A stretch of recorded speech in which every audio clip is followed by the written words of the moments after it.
everyone. I hope you guys are doing well. In the previous lecture, we started chapter number 1 and also we started the topic of nervous system. We read about nervous system and the structure of neuron. In today's lecture, we're going to start the next topic, which is nerve and also the types of neuron. Before starting this topic, there is a small interesting information in the beginning of page number 3. This interesting information is about the impulse, speed of impulse. कि impulses की speed, impulses क्या थे कि वो messages जो के transmit होते हैं, generate होते हैं electrochemical waves की form में. अब ये जो impulses होते हैं इतने fast भी हो सकते हैं कि 150 मीटर तक ट्रैवल कर सकते हैं 1 सेकेंड में, और इतने स्लो भी हो सकते हैं कि सिर्फ और सिर्फ 0.2 मीटर ट्रैवल कर रहे हो 1 सेकेंड में. तो ये स्पीड थी इनकी जो कि अच्छी खासी तेज होती है, और ये सारा काम हमारी जो प्रोसेसिंग होती है, फिर ट्रांसमिशन होती है मैसेजेस की, इतनी तेजी से हो रही होती है कि हर चीज हर काम कितनी तेजी से हो जाता है, हमें सारे मैसेजेस इतनी तेजी से ट्रांसफर हो रहे होते हैं, हमें पता ही नहीं चलता है. Come to the main topic which is nerve.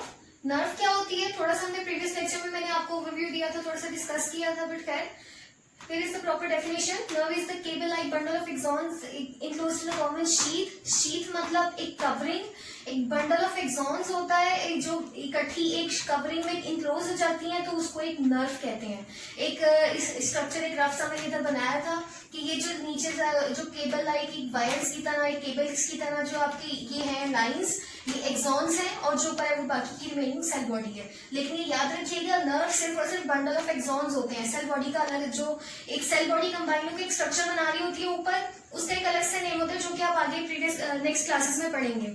खैर, नर्व का काम क्या होता है? मैसेजेस को ट्रांसमिट करना एक बॉडी पार्ट से दूसरे बॉडी पार्ट तक. Now the next topic which is the types of neuron. कि न्यूरॉन के टाइप्स, न्यूरॉन कितनी तरह के होते हैं अकॉर्डिंग टू देयर फंक्शन, उनके काम के अकॉर्डिंगली. कि न्यूरॉन्स कितने टाइप के होते हैं? बेसिकली 3 टाइप्स के होते हैं, sensory neurons, inter neurons and motor neurons. First one sensory neurons. Sensory neurons क्या करते हैं? नर्व इम्पल्सेस को, मैसेजेस को सेंस ऑर्गन्स से लेके सेंट्रल नर्वस सिस्टम तक डिलीवर करते हैं, ट्रांसमिट करते हैं. Central nervous system means brain and spinal cord. और अब सेंसरी ऑर्गन्स हमारे कौन से होते हैं? हमारी 5 सेंसेस होती है बॉडी में, which are sight, hear, touch, taste and smell. तो ये जो 5 काम होते हैं जो ऑर्गन्स हमारे कर रहे होते हैं, वो जो मैसेजेस होते हैं वहां से जो भी जनरेट होती है पल्सेस, वो सेंस ऑर्गन से लेके सेंट्रल नर्वस सिस्टम तक तो जो ट्रांसफर की जाती है वो सेंसरी न्यूरॉन्स करते हैं. फिर सेकेंड वन मोटर न्यूरॉन्स. के मोटर न्यूरॉन्स क्या करते हैं? इम्पल्सेस को, मैसेजेस को सेंट्रल नर्वस सिस्टम से लेते हैं और अफेक्टर्स तक देते हैं. अब सबसे पहले तो अफेक्टर्स क्या होते हैं? अफेक्टर्स पार्ट्स विच रिस्पॉन्ड, वो पार्ट्स जिन्होंने आगे से कुछ रिएक्ट करना होता है, वो बॉडी पार्ट्स हमारे बेसिकली जिन्होंने कुछ ना कुछ रिस्पॉन्स देना होता है.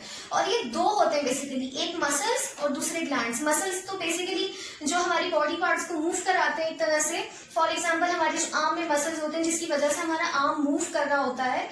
Second one glands. ग्लैंड्स आप एक तरह से ये कह सकते हैं, 2 एग्जाम्पल ले सकते हैं. यहाँ पे मैंने लिखी है, बहुत कॉमन एग्जाम्पल है, जैसे स्वेट है. स्वेट ग्लैंड्स होते हैं कि जब भी हमारे एनवायरनमेंट में कोई भी चेंज आता है, उस चेंज के रिस्पॉन्स में जो फैक्टर्स है, कुछ ये जो ग्लैंड्स है कुछ ना कुछ सिक्रीट करते हैं. एक अगर स्वेट से पहले अगर ये सलाइवरी ग्लैंड्स की एग्जाम्पल लें, तो हमारी जो मुंह में जब खाना हम च्यू कर रहे होते हैं, तो जो सलाइवरी ग्लैंड्स होते हैं, सलाइवा जो होते हैं सिक्रीट करते हैं. और इसका काम क्या होता है कि खाना उससे जो होता है मॉइस्ट हो जाता है, नरम हो जाता है, और उसकी वजह से खाना इजीली जो है हम स्वेलो कर पाते हैं, जो इसोफेगस के थ्रू हमारे स्टमक तक जा रहे होते हैं, जो कि काम इजी हो जाता है. तो ग्लैंड्स का इस तरह से छोटा छोटा काम होता है जो कि बहुत से फंक्शंस में हमें हेल्प कर रहे होते हैं. स्वेट की एग्जाम्पल ले लें कि जब हमारा बॉडी टेम्परेचर बहुत ज्यादा इंक्रीज हो जाता है, गर्मी हो जाती है, तो ये स्वेट ग्लैंड्स जो होते हैं हमारे स्वेट रिलीज करते हैं, जिसकी वजह से क्या होता है कि स्वेट जब बाहर आता है, तो हमें पसीना जब आता है, तो उसके बाद वो स्वेट आई थिंक ऑलमोस्ट 99% जो होता है वाटर होता है. फिर वो वाटर जब एयर में इवेपोरेट होता है, उसके बाद हमें ठंडा फील होता है. तो वो इस तरह से होता है कि स्वेट ग्लैंड्स हमें इस तरह से हेल्प कर रहा होता है स्वेट के बॉडी टेम्परेचर को एक नॉर्मल करने में, गर्मी की वजह से जो हो रहा होता है. खैर, मोटर न्यूरॉन्स पे जो भी हमें रिस्पॉन्ड करना होता है, रिएक्ट करना होता है, वो ब्रेन वो प्रोसेसिंग के बाद मैसेज को लेके इफेक्टर्स तक दे देता है, और इफेक्टर्स ने आगे से मूव करना होता है, जो भी काम करना होता है वो करना होता है. Last one interneurons. Inter neurons सबसे पहले तो एक सेंट्रल नर्वस सिस्टम में प्रेजेंट होते हैं. Central nervous system spinal cord. तो जहां पे इंटरन्यूरॉन्स की बात है, it means brain near spinal cord. तो वहां पे जो न्यूरॉन्स प्रेजेंट है वो इंटरन्यूरॉन्स है। और इंटरन्यूरॉन्स का मेन काम क्या होता है, वो एक लिंक क्रिएट करते हैं सेंसरी और मोटर न्यूरॉन्स के दरमियान, इन दोनों के दरमियान। अब इसको एक अच्छे से समझने के लिए यहाँ पे मैंने एक एग्जाम्पल लिखी थी जिससे आपको इजीली समझ में आ जाएगा। ये फ्लो चार्ट एक बनाया मैंने एग्जाम्पल के तौर पे। अब ये देखने के लिए कि तीनों न्यूरॉन्स की जो टाइप्स हैं आपस में इकट्ठे मिलके वर्किंग कैसे कर रहे होते हैं, एक एग्जांपल है। Suppose you had touched a hot cup of T. तो सपोज आपने हाथ लगाया कि गर्म कप को, तो आपकी हाथों पे हाथ मीन्स हमारी स्किन होती है और कौन से सेंस वहां पे वर्क कर रही होती है, सेंस ऑफ टच। तो हमें हल्की सी हीट फील होती है, तो उसके फौरन ही जो है मैसेज जो है जनरेट होता है, नर्व इम्पल्स जनरेट होती है यहाँ पे। और वो जो मैसेज है सेंसरी ऑर्गन्स, मतलब वहां स्किन से लेके ब्रेन तक जाता है, जो नर्व इम्पल्स है ब्रेन तक जाती है। अब यहाँ पे मैसेज को ट्रांसफर कौन कर रहे हैं, सेंसरी न्यूरॉन्स। और ब्रेन की जब बात है तो इट मीन्स इंटरन्यूरॉन्स ब्रेन तक गया। अब इंटरन्यूरॉन्स ने क्या करना है, प्रोसेसिंग करनी है कि जो भी एक्शन क्या लेना है, उसके उस हॉटनेस की वजह से जो भी हीट फील हुई है उसके बाद एक्शन क्या लेना है, वो प्रोसेसिंग देन ब्रेन में इंटरन्यूरॉन्स ने करनी है और एक इम्पल्स को जनरेट करना है। अब यहाँ से एक इम्पल्स, एक मैसेज जनरेट हुआ। अब वो मैसेज कहाँ तक जाना है, इफेक्टर तक। इफेक्टर यहाँ पे क्या होगा, हैंड। कि जब आप किसी चीज पे हाथ लगाते हो तो फौरन से आप हाथ वहां से हटा लेते हो क्योंकि आपको गर्म फील होता है। तो वहां पे आपने हाथ हटाना है, तो इफेक्टर यहाँ पे हुआ हैंड। हैंड में जो मसल्स होंगे वो फौरन से, इफेक्टर दो होते हैं ना, अभी हमने पढ़ा था मसल्स और ग्लैंड्स। तो हैंड में मसल्स जो होंगे वो फौरन से हाथ को वहां से कॉन्ट्रैक्ट कराएंगे, मसल्स कॉन्ट्रैक्ट करेंगे और हम हाथ अपना फौरन वहां से हटा लेंगे। और ये जो मैसेज यहाँ से ब्रेन से लेके हैंड तक आया, इफेक्टर्स तक आया, ये किसने सेंड किया, मोटर न्यूरॉन्स ने।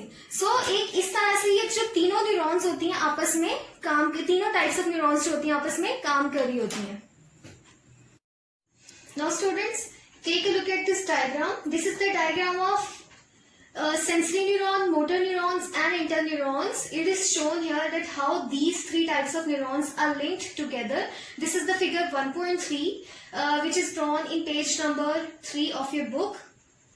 अभी तो सबसे पहले जरा देखें कैसे ये न्यूरॉन्स आपस में एक दूसरे के साथ कनेक्टेड होते हैं। एक एग्जाम्पल को ही लेके चलते हैं। सपोज हमने टच की जो एग्जाम्पल ली थी अभी प्रीवियस एग्जाम्पल, जिसके थ्रू हमने टाइप्स ऑफ न्यूरॉन्स स्टडी की थी, उसी को लेके चलते हैं। सबसे पहले आपने कोई हॉट जो टी कप था उसको टच किया, तो आपके हैंड पे जो टच के सेंस ऑर्गन्स थे, टच के वहां रिसेप्टर्स थे जिन्होंने मैसेज लिया, वहां से हीट फेल्ट की, उन्होंने डेंड्राइट्स ने वहां से मैसेज रिसीव किया। वहां जो न्यूरॉन सेंसरी न्यूरॉन्स प्रेजेंट थे उसमें डेंड्राइट्स ने मैसेज रिसीव किया, देन मैसेज लेके सेल बॉडी के पास गया। सेल बॉडी ने आगे मैसेज एक नर्व इम्पल्स जनरेट की, एक्सॉन से ट्रांसमिट होता हुआ टर्मिनल एंड्स तक गया।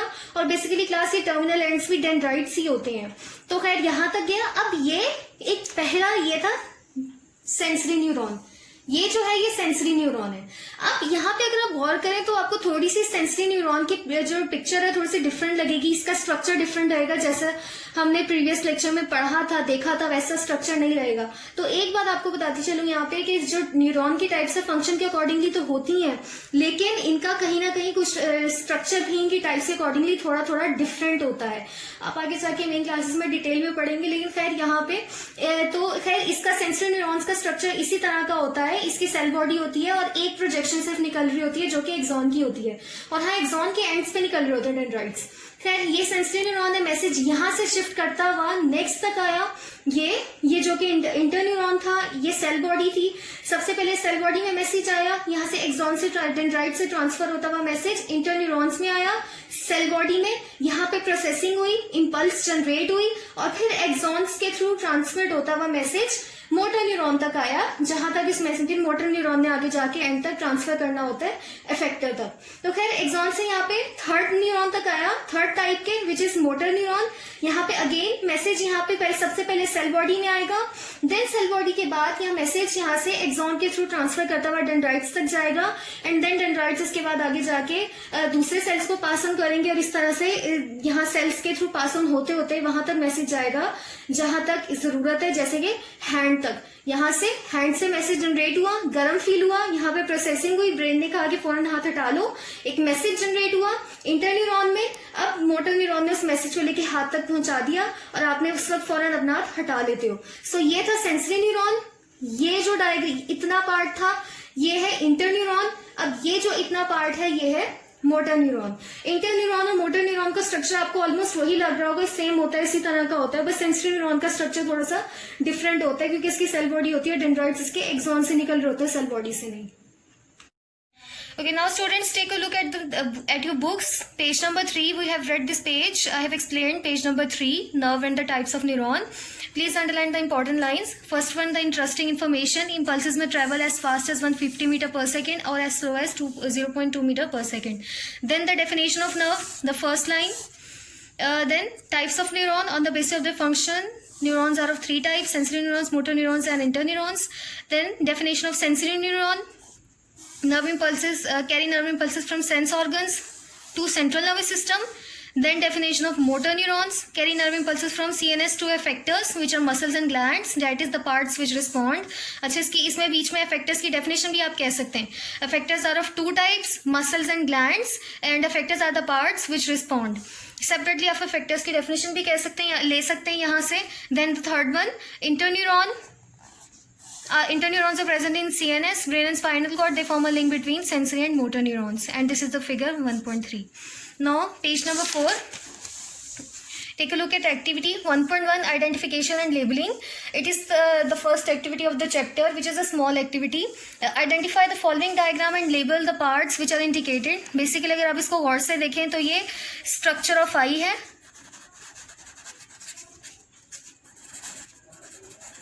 आपने इस डायग्राम को यहीं पे बुक पे ही लेबल करना है, सिर्फ यहाँ पे आपको 2 पार्ट शो किए हुए हैं जिनको आपने बताना है कि क्या है. अब अगर ये जो रेड और ब्लू लाइंस है, अगर आपको थोड़ा बहुत भी साइंस ह्यूमन बॉडी का स्ट्रक्चर का आइडिया हो तो रेड लाइंस हमेशा आर्टरीज को प्रेजेंट करती हैं और ब्लू लाइंस हमेशा वेन्स को प्रेजेंट करती हैं. तो हम एज अ होल ये जो यहाँ पे इन्होंने इसको पॉइंट आउट किया हुआ है, हम यहाँ पे ब्लड वेसल्स लिखेंगे.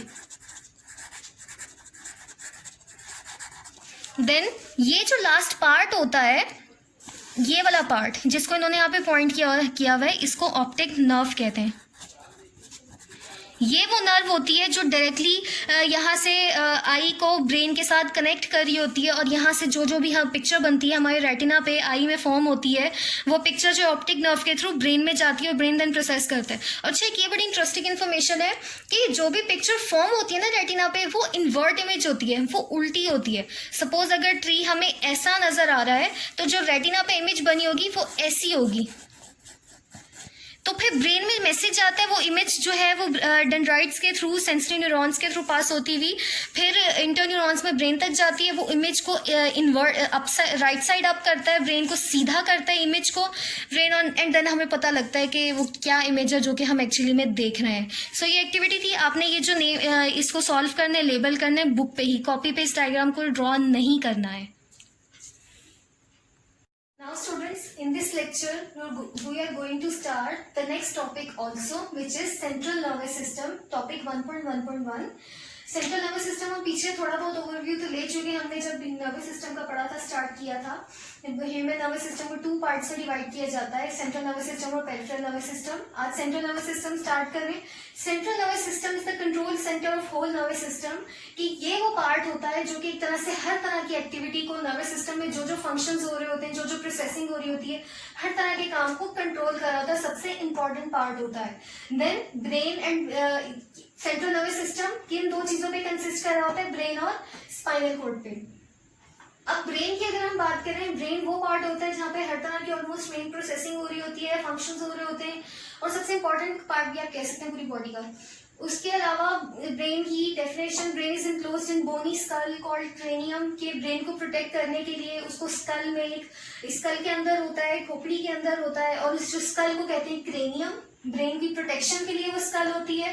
देन ब्रेन को 3 पार्ट्स में डिवाइड किया जाता है, फोर ब्रेन, मिड ब्रेन और हेड ब्रेन. आज हम सिर्फ फोर ब्रेन पढ़ने वाले हैं, बाकी 2 नेक्स्ट इंशाल्लाह पढ़ेंगे नेक्स्ट टॉपिक में, नेक्स्ट लेक्चर में. Forebrain is actually the largest part of the brain. वो पार्ट होता है जिसपे ऑलमोस्ट पूरा ब्रेन कंसिस्ट कर रहा होता है. बाकी मिड ब्रेन और हिंड ब्रेन बहुत छोटे होते हैं कंपैरेटिवली फोरब्रेन. और फोरब्रेन फर्दर 3 पार्ट्स पे कंसिस्ट कर रहा होता है, cerebrum, thalamus and hypothalamus. Cerebrum सबसे top most and largest part in brain कि एक तो सबसे ऊपर वाला पार्ट होता है और सबसे ज्यादा लार्जेस्ट पार्ट होता है पूरे ब्रेन में, ये सेरिब्रम. मतलब ये तक कहा जाता है कि ऑलमोस्ट पूरे ब्रेन का 85% होता है वो सिर्फ और सिर्फ ये सेरिब्रम होता है, कि इतना बड़ा होता है सेरिब्रम. फिर cerebrum is divided into left and right cerebral hemisphere. आपने अक्सर अगर थोड़ा बहुत कभी ब्रेन की इमेज देखी हो तो आपने एक वॉलनट टाइप की इस तरह की इमेज देखी होगी ब्रेन की. वो एक्चुअली सेरिब्रम होता है जो कि 2 हेमिस्फीयर्स में डिवाइड होता है, ये इस तरह से लेफ्ट और राइट साइड हेमिस्फीयर. और दोनों जो सेरिब्रम के दोनों जो पार्ट्स होते हैं, लेफ्ट और राइट पार्ट, जो ये सारी फंक्शंस होते हैं, कुछ फंक्शंस को लेफ्ट सेरिब्रम कंट्रोल कर रहा होता है, कुछ को राइट कंट्रोल कर रहा होता है. अब सेरिब्रम के फंक्शंस क्या क्या होते हैं? इट कंट्रोल्स थिंकिंग, जो हम सोच रहे होते हैं वो सेरिब्रम कंट्रोल कर रहे होते हैं. हमारी फीलिंग्स, इमोशंस, सीन, हम जो देख रहे होते हैं कि सेंसरी जो हम ऑप्टिक नर्व के थ्रू जो मैसेज आता है वो सेरिब्रम उसको जो सीइंग है, मैंने आपको बताया था कि इमेज जो है नॉर्मली रेटिना पे जो इमेज बनती है वो एक इन्वर्ट इमेज होती है, उल्टी इमेज होती है, ब्रेन में जाती है और फिर वो इमेज जो है वो सीधी होती है, राइट साइड ऑफ इमेज बनती है, फिर वो ब्रेन उसको सीधा करता है. तो खैर ये इस तरह की काम, ये सीइंग आ जाता है. हियरिंग, जो सुन रहे हैं. परसेप्शन, जो कि हम आसपास के सराउंडिंग की चीजों को देखते हैं और अंडरस्टैंड करते हैं, परसीव करते हैं उन चीजों को. परसेप्शन. मेमोरी, हमारी ऑलमोस्ट सारी मेमोरी सेरिब्रम में होती है. हम स्पीच, हम जो बोल रहे हैं वो मैसेज हमें सेरिब्रम की तरफ से आ रहे हैं. डिसीजन मेकिंग, हमें क्या क्या डिसीजन जो भी एट द स्पॉट या कभी भी जो भी डिसीजन लेते हैं वो भी सेरिब्रम वहां पे हमें हेल्प कर रहा होता है. Next one, thalamus. Thalamus basically mainly जो एक सेंसरी फंक्शंस को कंट्रोल कर रहा होता है बहुत से इसमें. अच्छा, एक और चीज होती है, हमारे जो 5 सेंस ऑर्गन्स हैं उसमें से 4 सेंस ऑर्गन होते हैं जो डायरेक्टली ब्रेन के साथ अटैच होते हैं, जिसमें आईज आ जाते हैं, डायरेक्टली ब्रेन तक जा रहे होते हैं. ईयर आ जाता है, जो ईयर की भी जो नर्व होती है डायरेक्टली ब्रेन के साथ अटैच होती है. और स्मेल, नोज की भी. और टेस्ट, हमारी टंग से भी जो है डायरेक्टली ब्रेन के साथ अटैच होती है, नर्व लिंक होती है. जो टच है, जो टच की सेंस है, टच तो हमारी बॉडी में हर जगह पे होती है ये सेंस, तो ये जो है हमारी स्पाइनल कॉर्ड के साथ लिंक होती है एंड देन वहां से जो है कनेक्ट जाती है ब्रेन तक. तो खैर सेंसरी फंक्शंस को भी थैलेमस कंट्रोल कर रहा होता है कहीं ना कहीं, बहुत हद तक. हालांकि मिड ब्रेन में भी ये काम आता है सेंसरी फंक्शंस को कंट्रोल करने का, लेकिन जब मिड ब्रेन आएगा देन हम उसको डिटेल में देखेंगे कि थैलेमस और मिड ब्रेन में क्या डिफरेंस है, किस तरह से सेंसरी फंक्शंस को जो है कंट्रोल कर रहे होते हैं. देन थैलेमस के बिल्कुल नीचे छोटा सा पार्ट होता है हाइपोथैलेमस का. और हाइपोथैलेमस का क्या काम होता है, इसमें क्या चीजें कंट्रोल करनी होती है? हमारी बॉडी टेम्परेचर को, हंगर को, हमें कब भूख लगनी है, किस वक्त लगनी है, हमारी बॉडी को कब खाने की जरूरत है, एंड देन थर्स्ट को, हमारी प्यास को, हमें कब प्यास लगनी है. तो ये वाले जो एक्शंस होते हैं हाइपोथैलेमस कंट्रोल कर रहा होता है. Now quickly take a look at the diagram of brain. अभी मैंने जो ब्रेन की डायग्राम बनाई है इसमें मैंने सिर्फ वही पार्ट्स लेबल किए हैं जो हमने पढ़े हैं. Fore brain, cerebrum, thalamus and hypothalamus. Mid brain और हाइंड ब्रेन हम नेक्स्ट लेक्चर में जब पढ़ेंगे तब देखेंगे कहाँ होते हैं, क्या काम होता है, क्या करते हैं. फर्स्ट वन, ये जो सारा पार्ट होता है, ये जो एम्प्टी पार्ट है पूरा, ये पूरा सेरिब्रम होता है. देन थैलेमस, ये छोटा सा जो पार्ट होता है एम्प्टी, यहाँ पे ये थैलेमस है. एंड देन हाइपोथैलेमस, थैलेमस के बिल्कुल नीचे जो छोटी सी लोब बनी हुई है ये हाइपोथैलेमस होती है. तो अभी के लिए बस इतना है. ये तीनों चीजें मिलकर फोरब्रेन बना रहे होते हैं. Now it is a diary to draw figure 1.1, 1.2 and 1.3 on your copies. कि आपने तीनों फिगर्स ड्रॉ करनी है. ये 3 फिगर्स. 1.4 अभी कंप्लीट नहीं हुए तो नेक्स्ट टॉपिक में सही इंशाल्लाह, नेक्स्ट लेक्चर में. और काइंडली क्लास प्लीज इसको साथ साथ लर्न भी जरूर करें, बाद में नहीं तो काम बहुत इकट्ठा हो जाता है और इकट्ठा लर्न नहीं होता है. तो इसको साथ साथ लर्न करें. वीक में जस्ट एक लेक्चर है, आपको बहुत टाइम मिल जाता है लर्निंग के लिए भी, तो काइंडली साथ साथ लर्न करें. Thank you. Allah Hafiz.